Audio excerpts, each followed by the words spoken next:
पण या महाराष्ट्र नवनिर्माण सेना जी मराठी माणूस म्हणून खूप जास्त आवाज करते मुंबईमध्ये, त्यांना हे प्रश्न दिसत नाहीत का? आमचा राहुल जाधव बौद्ध समाजाचा मराठी नाही का? मग त्यांनी असं का केलं नाही का? फक्त ते गरीबच इतर अमराठ्यांना हे करणार आहात का?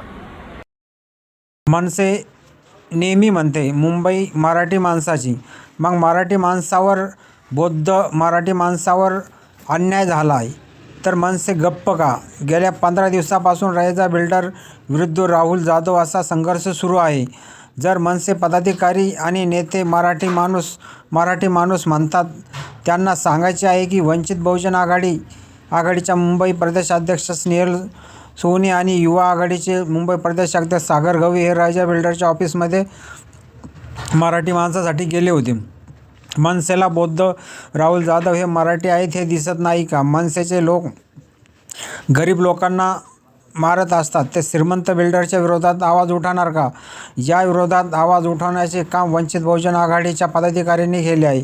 अॅट्रॉसिटी अंतर्गत गुन्हा दाखल असताना सुद्धा पोलीस रयजा बिल्डरला अटक का करत नाही, हा प्रश्न वंचित बहुजन आघाडीने उपस्थित केला आहे. यानंतर पोलिसांकडून स्नेहल सोनी आणि सागर गवई यांना बेकायदेशीररित्या अटक केली, तेव्हा कोर्टाने आम्हाला न्याय दिला. मनसे मराठी माणूस म्हणते तेव्हा त्यांना हे मराठी माणसाचे प्रश्न दिसत नाही का?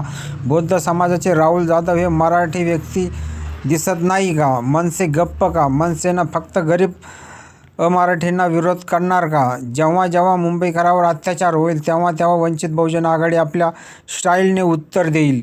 चेतन आयर, मुंबई प्रदेशाध्यक्ष, वंचित बहुजन आघाडीची आक्रमक भूमिका मनसेला घेरलंय. आपलं मत काय? कमेंटमध्ये नोंदवा. आपण जर नवीन असाल तर व्हिडिओला लाईक करा, चॅनलला सबस्क्राईब करा आणि नेमकं प्रकरण काय व्हिडिओमध्ये पूर्ण बघा. जय भीम, जय महाराष्ट्र.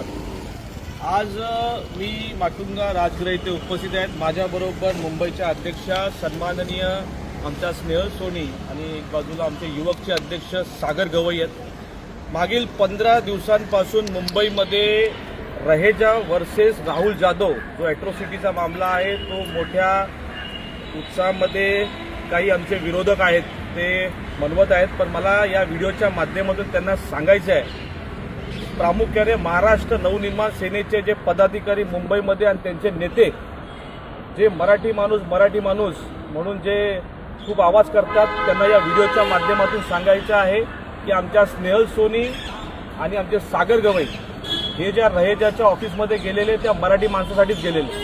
त्यांना राहुल जाधव हे बौद्ध हे त्यांना काय मराठी म्हणून दिसत नाही का?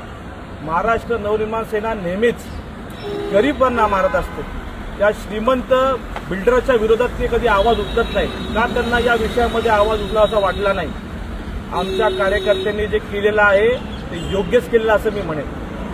कारण ॲट्रॉसिटीचा गुन्हा दाखल होऊन सुद्धा संबंधित पोलीस ठाणे चौकशीसाठी किंवा त्याला अटक का करत नाही, हा प्रश्न जेव्हा वंचित बहुजन आघाडीने उपस्थित केला तेव्हा रहेजाच्या काय पिल्ल्यांनी यांना हा प्रश्न विचारासाठी त्यांना बोलवलं आणि जेव्हा आमचे कार्यकर्ते त्यांना प्रश्न विचारले गेले, त्यांच्यावर हल्ला करण्याचा त्यांचा प्रयत्न असताना आमच्या कार्यकर्त्यांनी त्याला उत्तर दिलेलं.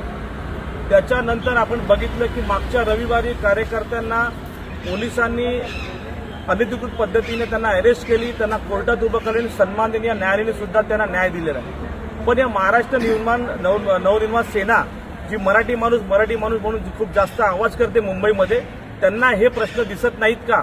आमचा राहुल जाधव बौद्ध समाजाचा मराठी नाही का?